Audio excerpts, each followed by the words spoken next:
What's up, everybody? It's the France, and we're here for a Royal Rumble review for January 27, 2019. The Rumble just ended at midnight tonight. I knew it was going to go to midnight for the fact that we had two Rumble matches and a couple title matches.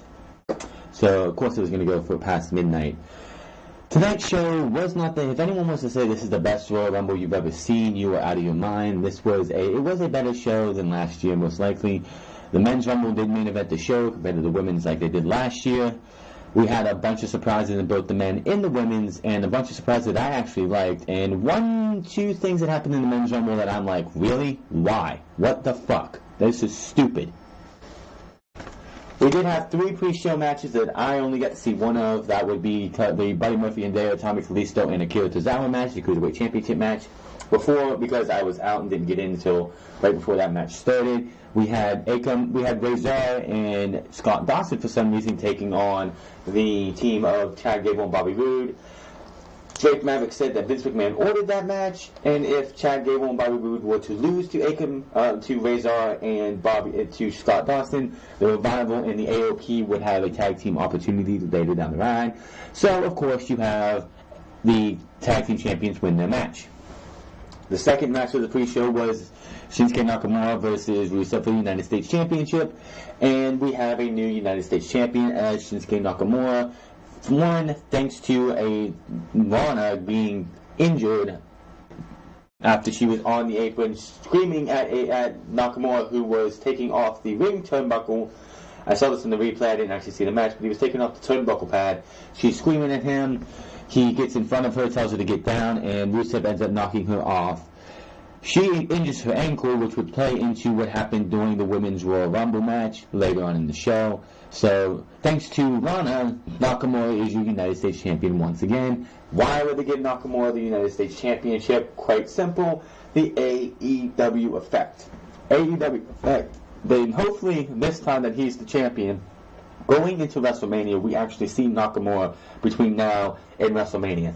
Why they gave him the championship, beyond me, I don't know. Maybe they want to sign him a contract, who knows.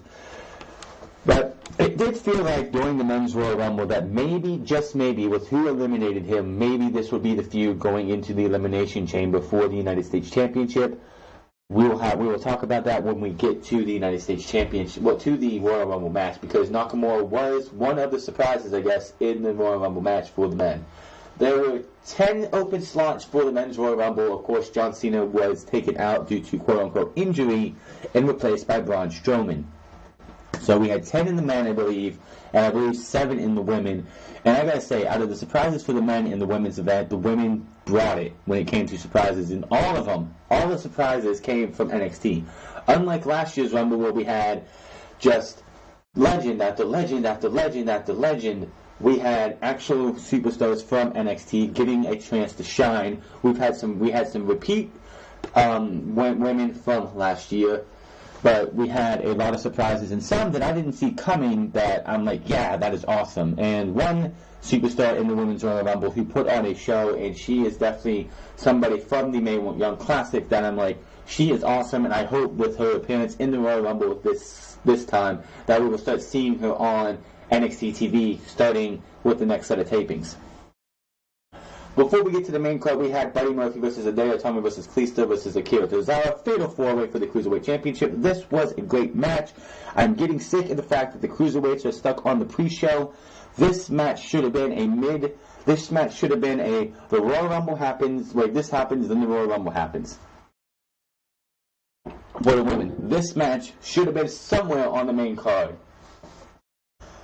The bell rings and Hideo Itami goes for the floor as the others go at it. Murphy controls some until they go to the outside. By the way, Aiden English is on 205 Live commentary right now. And quite honestly, between Byron Saxton, Renee Young, and Aiden English, I would take Aiden English over the other two any single day of the week.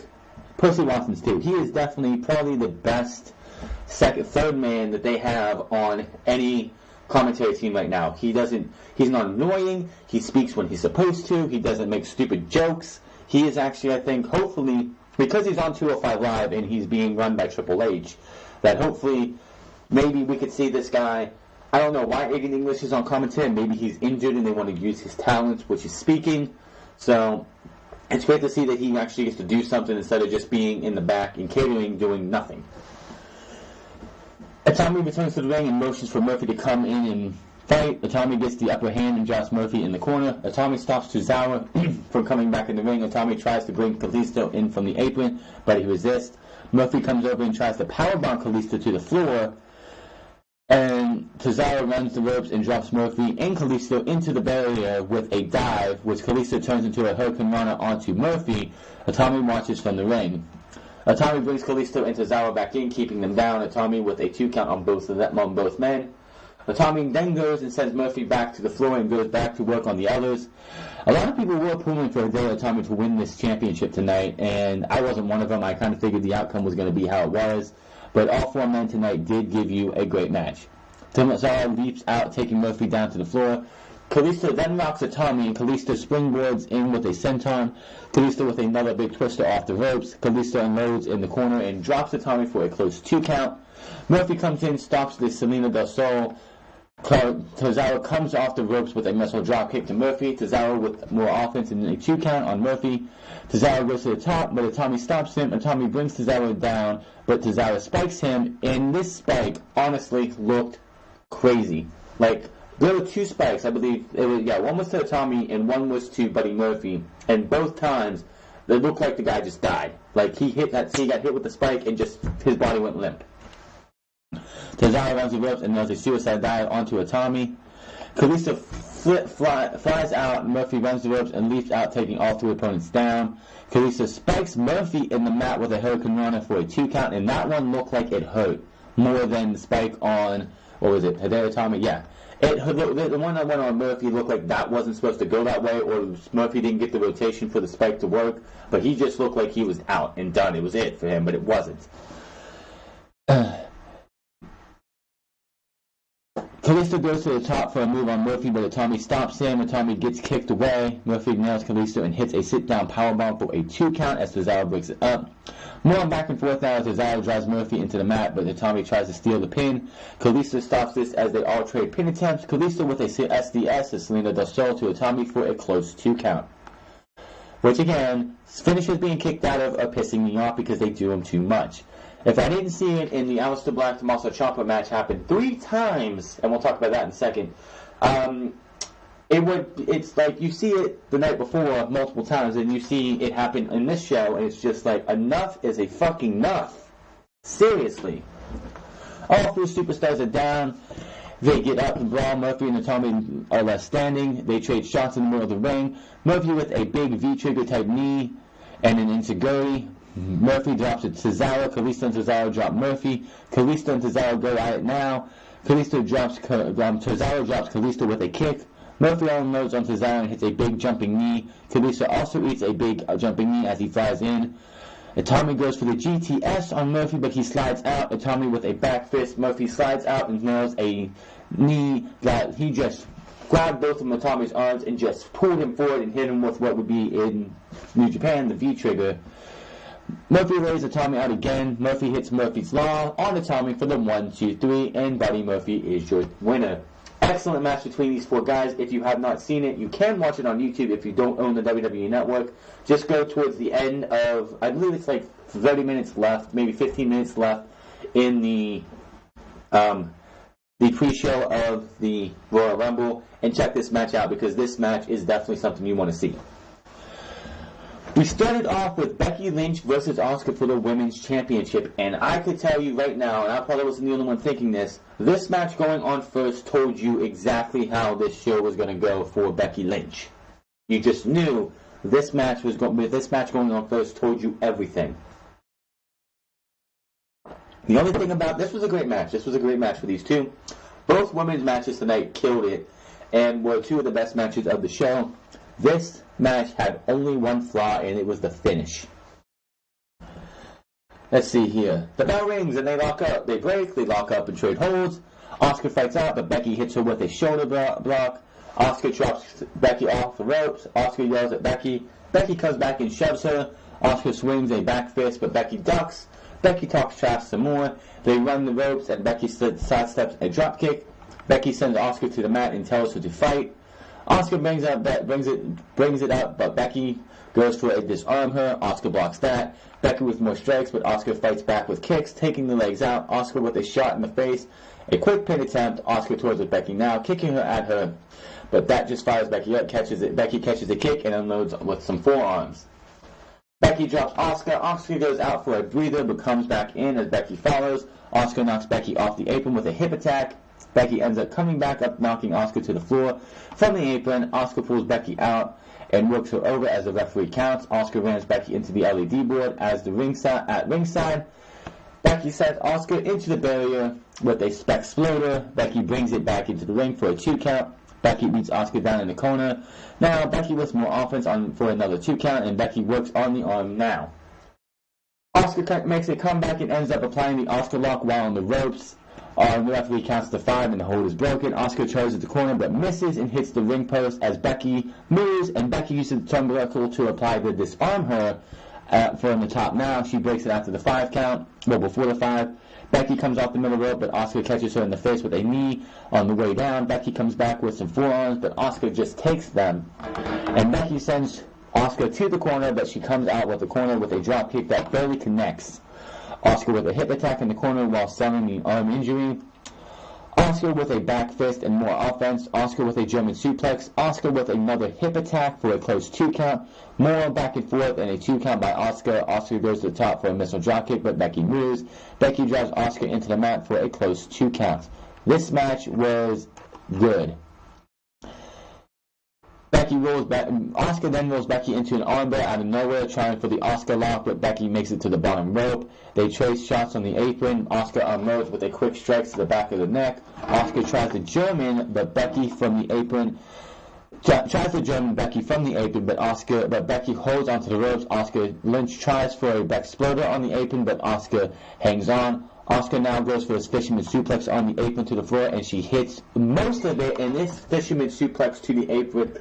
From the apron to the floor, looked like they didn't get the rotation right and they landed on their sides. This one looked like it hurt more than anything else in the match. The referee does check on them, the referee counts and Asuka makes it back into 7, and Becky barely makes the 10 count. If that would have been the end of the match, I'm like, okay, that was preserving Becky Lynch for later in the night. Asuka immediately nails a kick to the head for a close 2 count. They face each other on their knees, trading slaps in the middle of the ring. They fight to their feet, still trading strikes. Asuka unloads, but Becky tries to disarm her. Asuka levels Becky with a kick for a close 2 count, which I would not want to take a kick from Asuka because her kicks look like they hurt more than anything.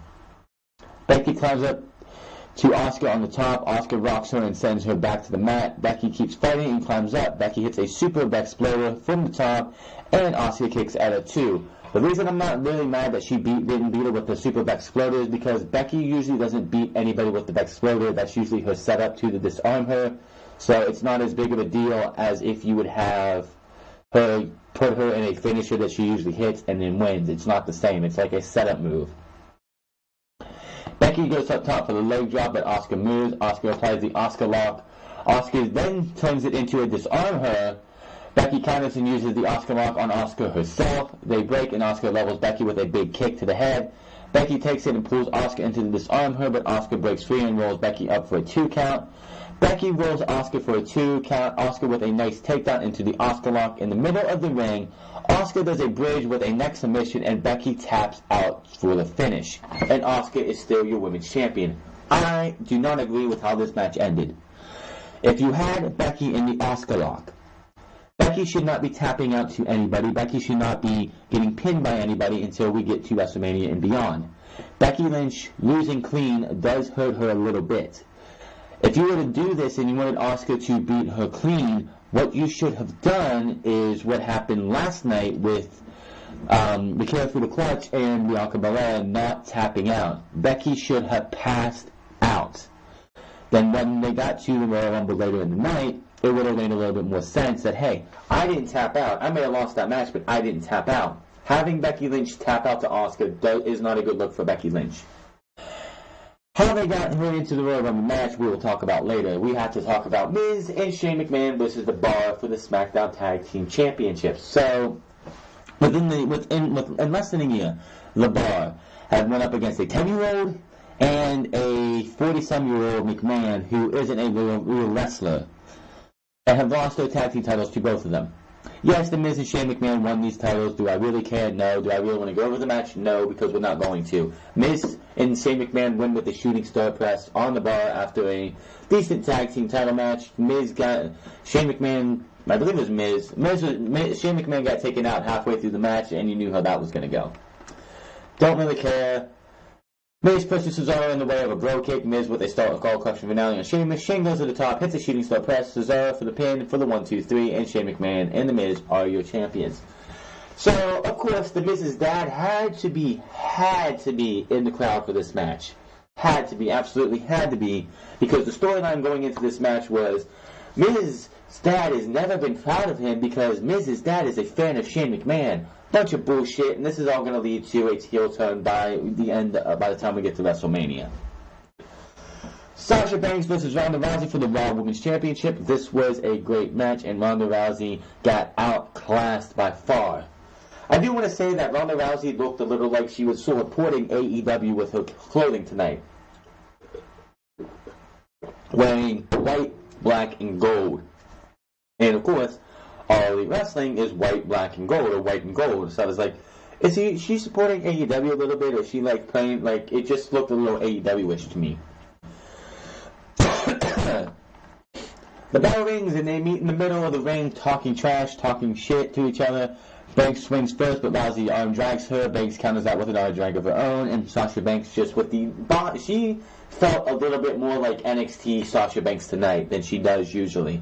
She just, this entire feud leading up to the Royal Rumble and tonight, Sasha Banks felt like the old Sasha Banks that we all know and love to hate.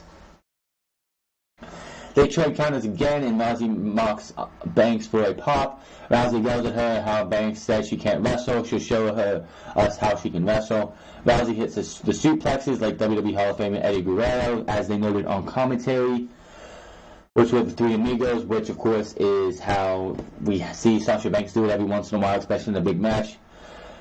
Banks counters the third one. They counter submissions. Banks gets up and smacks Rousey in the face, and Rousey drops her with a kick, sending her to the outside.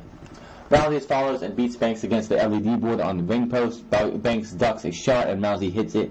Rousey, in my word, the fact that they had Ronda Rousey go for it, like was just trading, hitting Sasha Banks, who was on the LED ring post, and she just winds up. Sasha moves, and it looks like she hits, and the LED board just goes to that fuzz thing, which we all know is worked. Banks brings her back in for a 2 count after she hits a suicide dive. Banks keeps his crawl and hits a pair of double knees in the corner. Banks with a 2 count. Banks keeps Rousey grounded as fans do dueling chants now. Rousey sends Banks into the corner, but she runs into a boot. Banks comes off the top, but Rousey moves. Rousey levels Banks with a running elbow for a 2 count. Banks with the strike in the middle of the ring now. Banks drops Rousey by the arm and hits the running knees for another pin attempt. More back and forth between the two. Rousey powers up with Banks for the shoulder. Banks blocks the Piper's Pit and catches Rousey in an armbar. Rousey fights and finally gets out, but Banks puts her in the Banks statement. Rousey reaches to the bottom rope. The hold is finally broken. Rousey then hits Piper's Pit, and Rousey continues to sell a right arm injury. Rousey uses the ropes for a submission as the referee counts to 5. Banks clutches her arm now because both women have their arm compromised. Rousey goes for the top, but Banks crouches her. Banks climbs up, but Rousey sends her to the mat. Banks comes back up with a knee to the face, and Banks goes for a superplex, and she nails it, which was beautiful. It's actually a suplex off the middle rope. A superplex is when you go to the top rope each, and that's not what happened. Banks covers for a 2 count, and Banks goes back to work on the arm and keeps Rousey grounded. Rousey powers up and slams Banks to the mat for another 2 count. Rousey slams Banks by her arm for 3 straight times, and Banks pulls Rousey down and kicks her out of the ring. Referee goes to check out on Rousey, and Banks runs the ropes and nails a suicide dive, but Rousey actually catches her.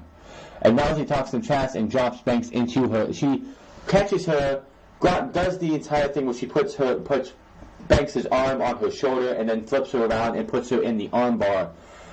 And Banks is tapping out, but they are on the outside, so the tap out wasn't going to happen. And this is the actually only time that she gets her in the armbar for the entire match, pretty much. Rousey brings Banks back into the ring, and Rousey unloads with strikes. Corner, Banks fights back. Rousey backs Banks into the corner, and Banks catches a kick and hits a knee.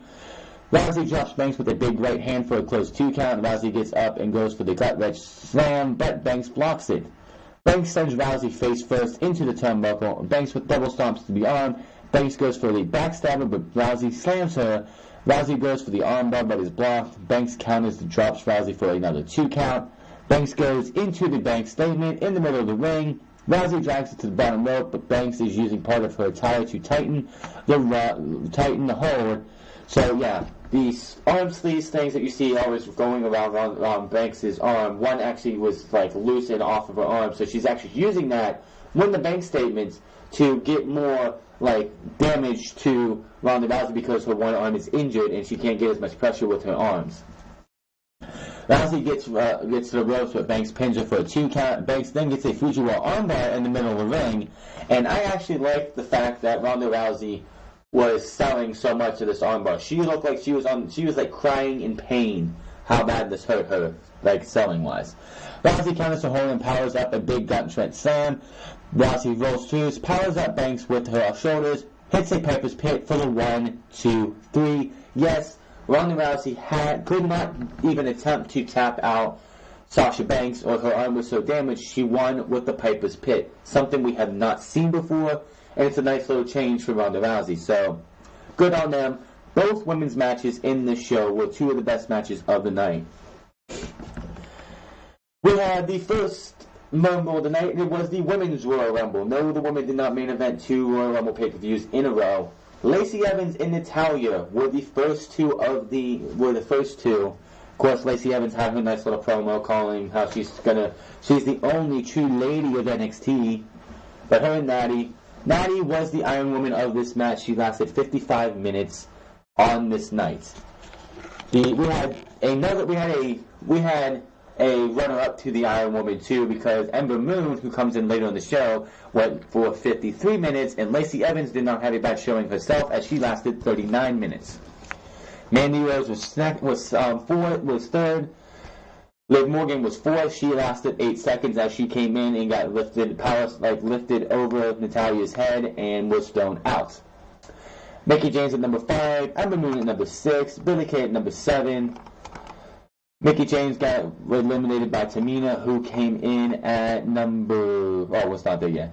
Ember Moon, Billie Kay at 7. Billie Kay actually came in and was screaming, "I'm waiting for Ember. I'm not for Ember, but I'm waiting for Peyton Royce." As, you know, Peyton Royce and Billie Kay, she walked around and was like, she went to Corey Graves and yelled, "I'm waiting for Peyton Royce."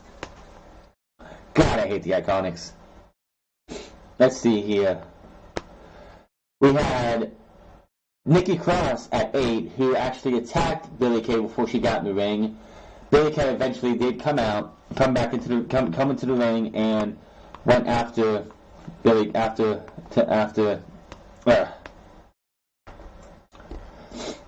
Nikki Cross. Peyton Royce was at number 9, Tamina at number 10. Tamina did eliminate Mickie James. Then Nikki Cross was eliminated by the Iconics. Who was number 4 again?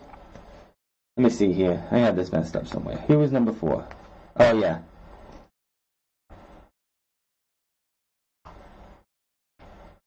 Hold on, this didn't look right, did it? Hey. Oh, yeah. Billie Kay was also eliminated too. The Iconics were both eliminated at the same time. Peyton Royce and Billie Kay by Lacey Evans. Lacey Evans had a nice showing. Lacey Evans lasted, as I said, 29 minutes and 21 seconds. She was like the third woman who was the Iron Woman of this match. We had Ember Moon also had a hell of a showing too. She lasted about 53 minutes, they said. Let's see here. We had, our first surprise, Xia Li of NXT in the Mae Young Classic, who hasn't even appeared on NXT TV. She was number 11. Sarah Logan was number 12. Charlotte was number 13. Kairi Sane, making her second appearance in the Royal Rumble, was 14. Maria Kanellis was 15. Naomi was 16. Candice LeRae, another surprise, which, oh my word, Candice Wrestling came in and I think half the place went crazy. by the way, she would not be the only one in her family making it to NXT tonight. Or making it to the Royal Rumble tonight.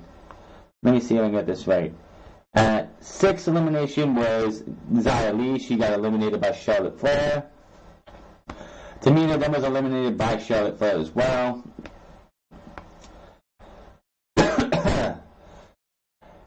Alicia Fox was out at 18. Casey Catanzaro, little Casey Catanzaro, who went up against, I can't remember who it was, in the Mae Young Classic, was in this match. And unfortunately, we have a Naomi who is now the bona fide Kofi Kingston in the Women's Royal Rumble. She had her moment tonight. But Casey Catanzaro, when she was going to be eliminated by, I believe it was Maria Kanellis, had her own Kofi Kingston moment, and my word, did she put Kofi Kingston to shame with how she did what she did. Let me see here. Great match tonight. We had at number 9 being eliminated was Mandy Rose by Naomi, while Naomi was pulled down with Mandy Rose, but her feet didn't touch the floor. She got on the barricade, stilted over, jumped onto the stairs, and then the ultimate heel move by Mandy Rose. She went over, grabbed Naomi, and just pulled her off, so she got eliminated by Mandy Rose, who was already eliminated. Let's see here. Zelina Vega came out. She tried to pull a hornswoggle or Jerry Lawler by hiding under the ring ropes, under the ring. That was interesting. Ruby Riott came out. Sarah Logan also got eliminated by Nadia and Kairi Sane before Mandy Rose and Naomi. Lacey Evans got eliminated by Charlotte Flair. Maria got eliminated by Alicia Fox. Alicia Fox got eliminated by Ruby Riott. Candice LeRae, Kairi Sane both got eliminated by Ruby Riott. I think it was, was it Maria? No, it was Ruby Riott who tried to eliminate Casey Catanzaro. Her feet didn't touch the floor. She did a handstand thing like Naomi did last year, got her feet on the apron, and then got over to the ring post, and then pulled herself up, and it was just a thing of beauty. She pulled herself up and got back into the ring by just climbing over the ring turnbuckle. It was something amazing. Let's see here. Dana Brooke, Io Shirai Dana Brooke was 22, Io Shirai was 23. Io Shirai came out, and I knew this was coming. I knew just the way things happened because Kairi Sane got eliminated by Ruby Riott. And then, because Liv Morgan and Sarah Logan were already gone, they came out with Ruby Riott, and they started beating down anybody and everybody they could, pull them out of the ring and beat them down. Well, Kairi Sane got eliminated, and they started beating up. Ruby Riott slides under the ring, under the ropes, and goes after Kairi Sane too, and all three of these women are beating up on Kairi Sane. And I'm thinking, Io Shirai is coming out. The next number is Io Shirai, and 23, Io Shirai. She comes out and does an Asai moonsault. She wasn't in the match yet, she didn't enter the ring. Does an Asai moonsault to the other members, to the entire Riott Squad. Thing of beauty. Rhea Ripley makes herself known too. She makes it into the ring as well. She actually was the one to eliminate Casey Catanzaro. She eliminates Dana Brooke and Zelina Vega. Zelina Vega they kept flashing over to Zelina Vega, who was under the ring rope, under the apron, and that got kind of annoying. But all of a sudden, you see Zelina Vega poking her head out, and they pan over, and Hornswoggle was there. He chases her back into the ring. She gets eliminated by Rhea Ripley, and that was it for him. Or for her. Sonya Deville was 25, Alexa Bliss was 26, Bayley was 27. Alana was supposed to be 28, but as I mentioned in the U.S. Championship title match, she ended up injuring her ankle. She was unable to make it to the ring. But as we get on a little bit more, we had Sonya Deville eliminated by Alexa Bliss, who was 26, 27 was Bayley, 28 was Lana, but we'll get to that in a second. Alexa Bliss was eliminated by Carmella and Bayley, who was number 30. Moon was eliminated by Alexa Bliss. Natalya and Io Shirai both got eliminated by Nia Jax. Which, Nia Jax, we'll talk about that later. Nia Jax was 29, and 30, of course, was Carmella. Nia Jax gets in there. She kicks down Lana and beats the shit out of her while she's down, injured. She was actually trying to come out and was just, limping to the ring. Couldn't make it. The doctors checking out her. Nia Jax kicks down Lana. She was number 29. She was 29, right? Yeah, 29. She was 29. And Carmella comes out. She comes to the ring. All of a sudden, you see, because Nia Jax attacked Lana, you see Fit Finlay is checking on Lana. Becky Lynch is walking down. She comes in. She gets into Fit Finlay's face and is telling him, I should be in there. She's not going to be able to go. Let me in there. Finlay sits there and he thinks about it for a second and he's just go. So, no authority figure, no Triple H, no Stephanie McMahon, no Shane McMahon, no Vince McMahon. No, Fit Finlay, the guy who, quite honestly, is one of the biggest reasons why the women are how they are, because he's been down in the Performance Center and everything, helping train these women to be where they're at now, is just go. Okay. So Becky Lynch was our 30th participant overall, as Miss Lana was unable to make it. Carmella and Bayley do eliminate Alexa Bliss. Carmella gets eliminated by Charlotte. Charlotte gets eliminated by Bayley gets eliminated by Charlotte and Nia Jax, as the final four were Bayley, Charlotte, Nia Jax, and Becky Lynch. Becky Lynch, Charlotte, and Nia Jax are your final three. Becky ends up knocked out to the outside, not over the top rope. Charlotte takes Nia Jax and gets her to the apron. So Becky Lynch runs over and pulls her down, and that gets her eliminated. So we're down to the final two, who we all thought was going to be the final two. And Charlotte is waiting in the ring for Becky to come in. She's just taking her time. Nia Jax shoves Becky off of the stairs, and Becky is quote unquote injured. Playing up her knee hit wrong, and she's injured. I didn't like this because we didn't need the second injury angle. You already did an injury angle to get Becky Lynch into the match. We did not need Becky to have an injury going into this. Anybody who thinks that she's actually injured, you're full of it. But Becky comes in. The female referee was actually there and had Charlotte in the middle of the ring and was going to raise her hand to declare her the winner because Becky couldn't go. Becky gets in the ring and is like, this is not happening this way. I can go. They wrestle for a little bit, and then Charlotte Flair gets sent over the top rope onto the apron, and Becky just hits her with a nasty forearm, and she just fell to the mat. Becky kicks her off, and Becky Lynch is going to WrestleMania. Now, with Becky Lynch going to WrestleMania as your winner, something tells me the fact that she was not even supposed to be in the match. She's going to probably, I'm pretty sure Charlotte's going to come out and be like, hey, why is she allowed to be in this match? I was in this match legally. She already had a championship opportunity. And they'll make some shit up, and next thing you know, we're going to have them end up making this a triple threat match, which I really don't want to see. I wish they would have did it right. And the fact that last year, when we got done with the men's Royal Rumble, which was the early Royal Rumble, we had, I think it was Renee Young at the time, asked Nakamura, who was he wrestling, and he said AJ Styles.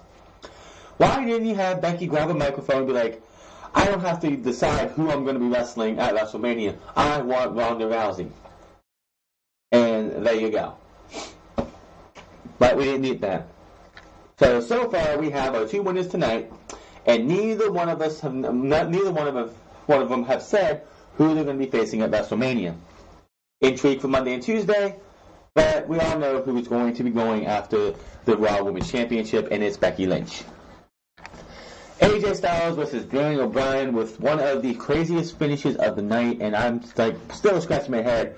What the hell is going on? And we'll talk about that. The bell rings and they face off. They go to the corner and break, but AJ beats down Bryan as the referee warns him. Back and forth early on in this match. AJ drops Bryan with a shoulder and takes him back down, grounding him in the middle of the ring. AJ gets the upper hand again and sends Bryan to the floor to regroup. Bryan takes AJ to the corner, but AJ fights out. Bryan fights AJ in the opposite corner. AJ fights right back out with some strikes. AJ with a backdrop to Bryan. Bryan charges in the corner but misses hitting the turnbuckle. Bryan dumps AJ to the floor and he hits the ring post on the way down. Bryan smirks as AJ clutches his arm on the outside while the referee counts. Bryan comes to the floor and sends AJ shoulder first into the ring post. Bryan brings it back into the ring and delivers a stiff kick to the arm. Bryan keeps AJ down, focusing on the arm. Bryan with a 2 count. This by far was the longest match of the night outside of the 2 Royal Rumbles. I'm just going to let you know. Bryan keeps AJ grounded again. AJ breaks the hold by getting his foot on the bottom rope. AJ gets up and rocks Bryan with some strikes. AJ with a sunset flip for a 2 count. Bryan with a double underhook slam into the armbar. AJ resists, but Bryan kicks him while they both are down. AJ breaks it by getting to the bottom rope again. Bryan keeps control of AJ, dropping him to the mat again and talking trash. But at this time, AJ Styles had a little color to him. If you don't know what color is, it's blood. It's a much cleaner way of saying blood. But yes, AJ Styles must have had like a busted nose or something, because you could just see on the camera his left nostril was like bleeding. So I've never had a broken nose before, but I've actually had, like, when I was in high school, I had a volleyball, which those are not soft, get thrown and it hit me square in the nose.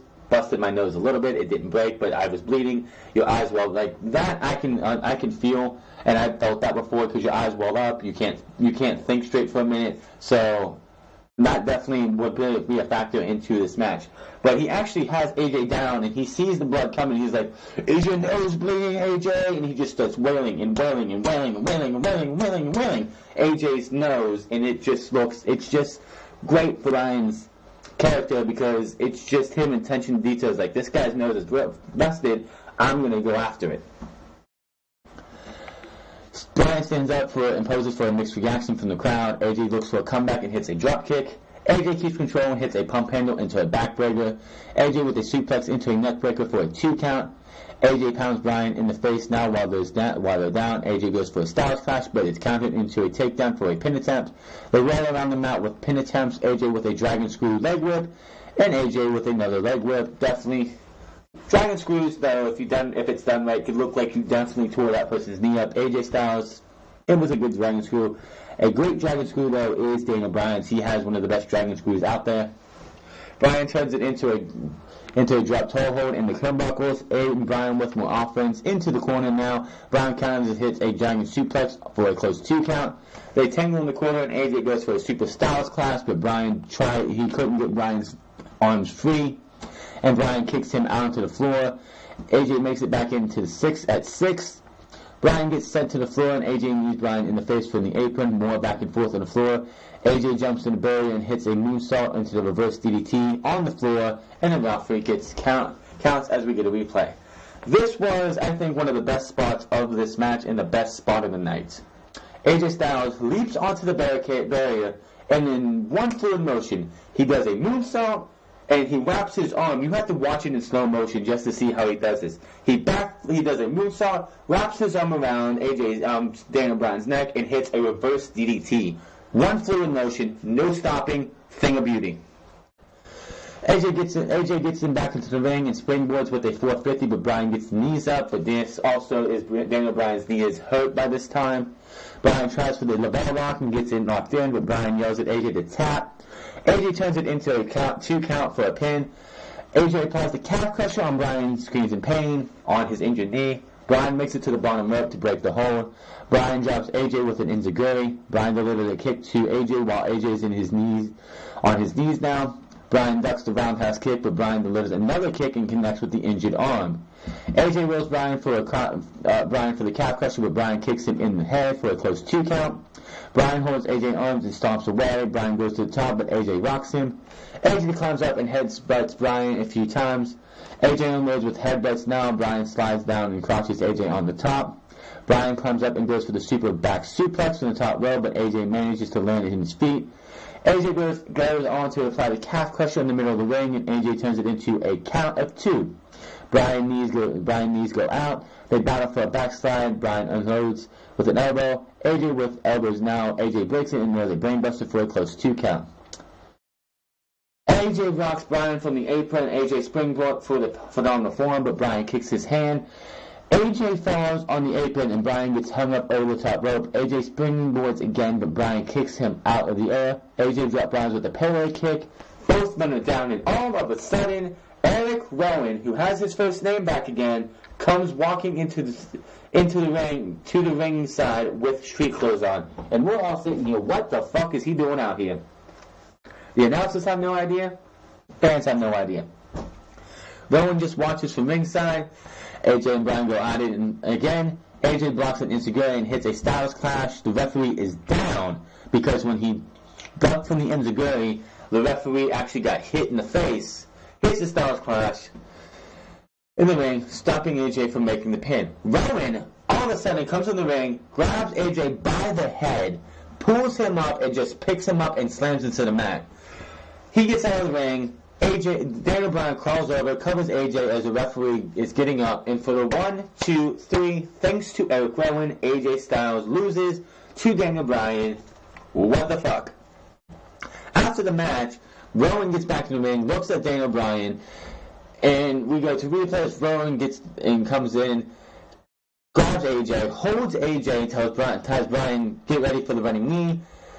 Bryan charges and drops him with the knee to the face. Bryan raises the title, and Rowan raises Bryan's arm as the music starts back up. Rowan and Bryan leave together. Now, apparently, the Bludgeon Brothers are no more. The Bludgeon Brothers are no more because Eric Rowan is now the bodyguard of Daniel Bryan. Maybe, just maybe, when Harper, who was originally cleared to return but isn't cleared now, maybe this will be great for Harper. Because we all know that Harper is the better of the two when it comes to Rowan and Harper, and we've all wanted him to have that big singles push. Maybe he can get something out of that now. I'm not sure. Brock Lesnar versus Finn Balor. This was a decently good match. I wish it could have went another 5 minutes or so. Wow, the women's Royal Rumble actually went the longest match in the night. I'm just going to say that right now. I'm looking at the times right now. The women's Royal Rumble match went an hour and 12 minutes. The men's went 57 minutes and 35 seconds. Wow. This match went 8 minutes and 40 seconds.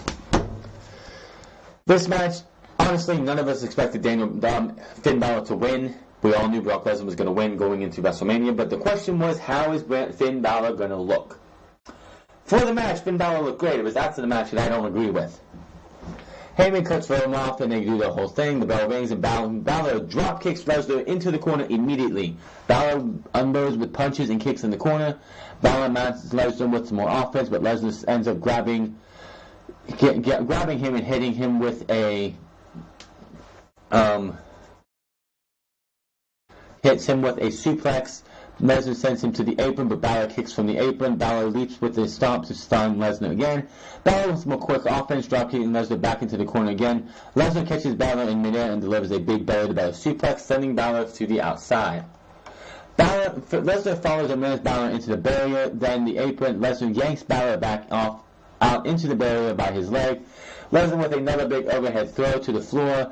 Lesnar takes the top of the announce table off as the referee counts. Heyman's in the background holding up the title, being all like, yeah, this is Lesnar, we're going to kick ass. Lesnar looks to put Balor through the table, but Balor slides down and shoves Lesnar into the corner of the table. This is where the match turned into Balor's favor for a majority of the time. Balor drives Lesnar into the corner of the table again, and Lesnar comes back and rolls Balor into the ring. Balor unloads on Lesnar as he comes back in. Lesnar launches Balor into the corner, and he goes down again. Lesnar with a big shoulder thrust in the corner. Lesnar with another big belly-to-belly throw. Lesnar gets another thrust and belly-to-belly across the ring. Balor catches Lesnar in the corner again. Balor with a sling blade. Balor charges again, but Lesnar levels him with a clothesline. Lesnar sells an injury from the corner of the table earlier. His midsection from here on out is just fucked completely. He tries to do a German suplex, can't get it done. Tries to do an F5, can't get it done. Lesnar is having trouble staying up. Lesnar scoops Balor up for the F5, but Balor counters that into a DDT for a close 2 count. Balor stomps away on the injured ribs of Lesnar. Lesnar rolls to the floor and Balor kicks him back. Balor runs to the ropes and leaps over the top, taking Lesnar down to the floor. He does this 3 times. The first one, he almost did not hit Brock Lesnar because Brock Lesnar had to actually move forward for Balor to even hit the tope con hilo to the outside. Balor returns to the ring as Lesnar stumbles around the outside. Lesnar comes in, but Balor drives boots to the face. Balor gets to the top rope and hits the coup de grace. Balor covers, but Lesnar kicks out, gets it into a Kimura lock. No way Balor's getting out of this one, and Balor taps out. Brock Lesnar is still your winner. If it would have ended there, I would have been like, hey, Balor had a good showing, and Brock Lesnar was taken to his limit.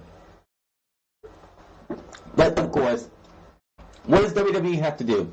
Bury Finn Balor after the match. After the match, Lesnar sits up against the ropes as his music hits.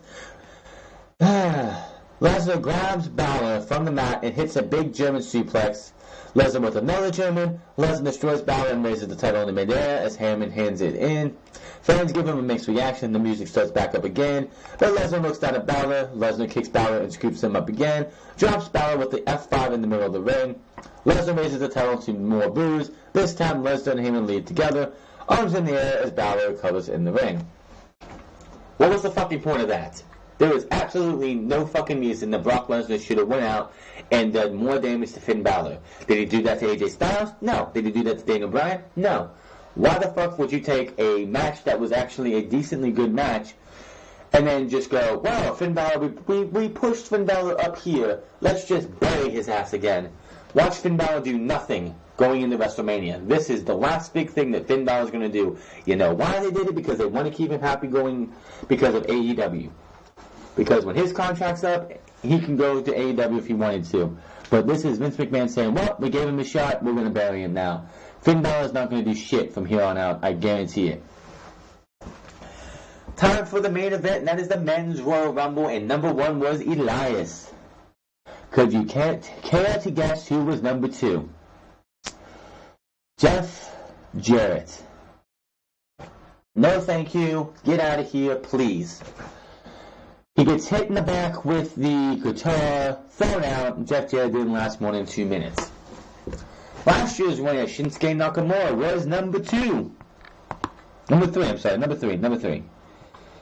Nakamura. He had an okay showing. He was there for 17 minutes and 48 seconds. Who was the Iron Man? That would have to be Seth Rollins, which they don't have his time on here right now, but that's fine. Number 4 was Kurt Angle. Number 5 was Big E. Number 6, real surprise and great surprise, number 1, Johnny Gargano. So Candice LeRae and Johnny Wrestling were both in their respective Royal Rumbles. Number 7 was Jinder Mahal, but I believe he was immediately removed by Johnny Gargano. Angle was eliminated by Nakamura right before that.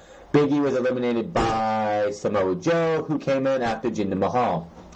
Kurt Hawkins was number 9. He tried to do the whole duck and dive maneuver until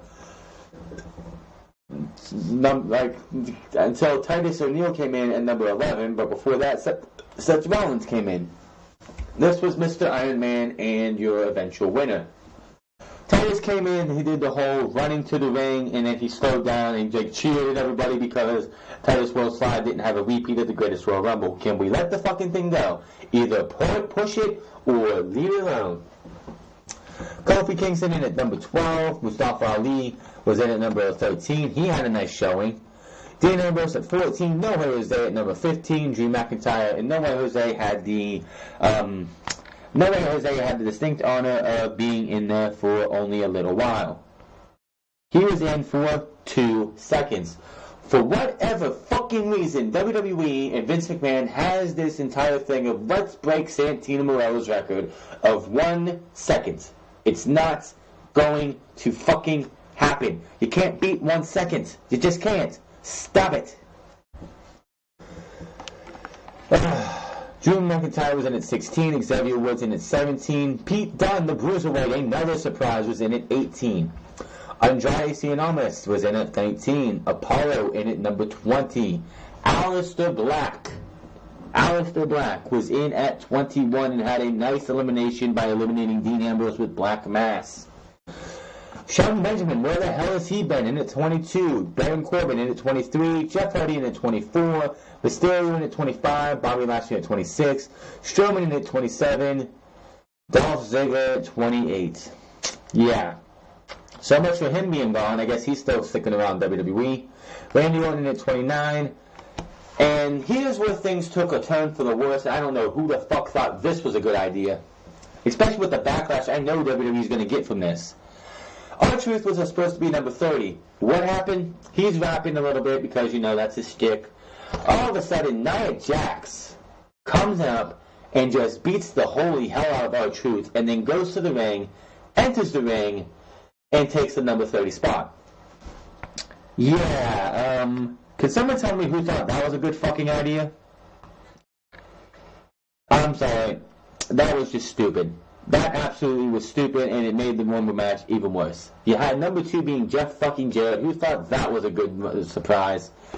And then you end the number 1 through 30, the final participant, and you have R-Truth get destroyed by Nia Jax. I would have rather you had R-Truth show up at the Women's Royal Rumble at 30 just to be told by Carmella, no, this is my spot, you're coming out later. It was so stupid. It just, in the fact that you had Nia Jax come in, get hit with an RKO, hit with a super kick, hit with a 619, even though WWE has this agreement with, I believe, Mattel, that intergender wrestling is a no-no in WWE. This isn't the 90s when China was in there. This isn't, I mean, yeah, Carmen was in there, Beth Phoenix in there. Did they take any damage from the male superstar? No. This just made the Rumble a lot worse. Nia Jax should be nowhere near the wrestling ring. Still to this day, I don't know why. I don't care if you're related to The Rock or not. If you have no talent, keep him out of the ring. Big E got eliminated by Samoa Joe. Samoa Joe had a nice showing as well. Titus got eliminated by Kurt Hawkins. Kurt Hawkins then got eliminated by Samoa Joe. Nakamura then got eliminated by Mustafa Ali. And I'm thinking, this could be something that leads to, because you know how Nakamura is as a heel, he'll go and attack somebody if you piss him off. This, I can honestly see Nakamura, who is now the United States Champion, going into the Elimination Chamber. We can honestly see Nakamura versus Mustafa Ali for the United States Championship. I wouldn't mind that at all. Johnny Gargano then gets eliminated by Dean Ambrose. No Way Jose lasted 2 seconds, gets eliminated by Samoa Joe. Xavier Woods gets eliminated by Drew McIntyre, as well as Kofi Kingston. Kofi Kingston twice tonight falls out of the ring, and the first time, and I know he was eliminated the first time. The first time he falls out, and his one foot hits, and then his other one clearly hits the mat, hits the floor, but he pops it back up and puts it on. So he didn't get eliminated thanks to Charles Robinson's ineptitude. So what's he do? He gets both feet on the apron and starts rolling to the steps to get back in, so he's back in for a little while. When Xavier Woods comes back, he's out again, but I guess both of his feet didn't touch the floor. So Xavier Woods picks him up and just in a weird way, and then just crawls him back to the stairs. They both get in. Both jump over. Drew McIntyre says, fuck you both, and eliminates both. I think they were supposed to go over at the same time, but Xavier Woods went over first, and then Kofi Kingston went over. Ambrose then gets knocked out by Aleister Black with a nice black mass. Joe then gets eliminated by Mustafa Ali, who that would be his second and final elimination of this match. Yes. Cruz gets eliminated by Baron Corbin. Aleister Black, who was trying to pull Pete Dunne up. Looks like he was going to go for Black Mass. Baron Corbin's like, fuck you, and throws him out. Pete Dunne gets eliminated by Drew McIntyre. Bobby Lashley gets eliminated by Seth Rollins. Seth Rollins decked out in Chicago Bears colors tonight. I believe he actually had the Chicago Bears logo on his belt. Shelton Benjamin is eliminated by Braun Strowman after Baron Corbin gets eliminated by Braun Strowman, who does yell at Baron Corbin, is like, I'm not finished with you yet. I missed the Jeff Hardy elimination. I have no idea who actually got him. Give me a second here. Yeah, like Jeff Hardy, like everything was happening. Is like I missed the Jeff Hardy elimination. I don't know who actually got him. Jeff Hardy was eliminated by Braun Strowman. Okay, makes sense. Drew McIntyre got eliminated by Dolph Ziggler. Ali then got eliminated by Nia Jax, and then Nia Jax, who got hit with a super kick, an RKO, and a 619, then gets thrown over by Randy Orton and Rey Mysterio, but she still was not out yet. Rey Mysterio then kicked her and eliminated her from the Rumble. Rey Mysterio then gets eliminated by Randy Orton. Randy Orton then gets eliminated by Andrade, so Andrade got to have a nice big moment there. Andrade Cien gets eliminated by Strowman. Dolph Ziggler gets eliminated by Strowman. And then it was down to Seth Rollins and Braun Strowman. And earlier in this match, Seth Rollins, who is Seth Rollins eliminated? Let me see here. Seth Rollins eliminated. Bobby Lashley, that's right. Seth Rollins eliminates Bobby Lashley, who was barely in the match. He was there for a cup of coffee, if that. He gets in the match.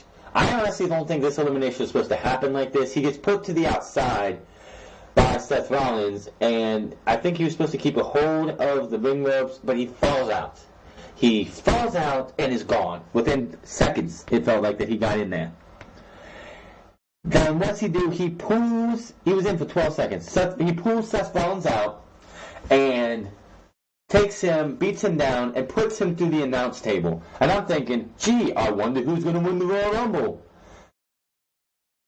WWE, I know you want us to have intrigue in who's going to win the Rumble, but you can't make it that fucking obvious.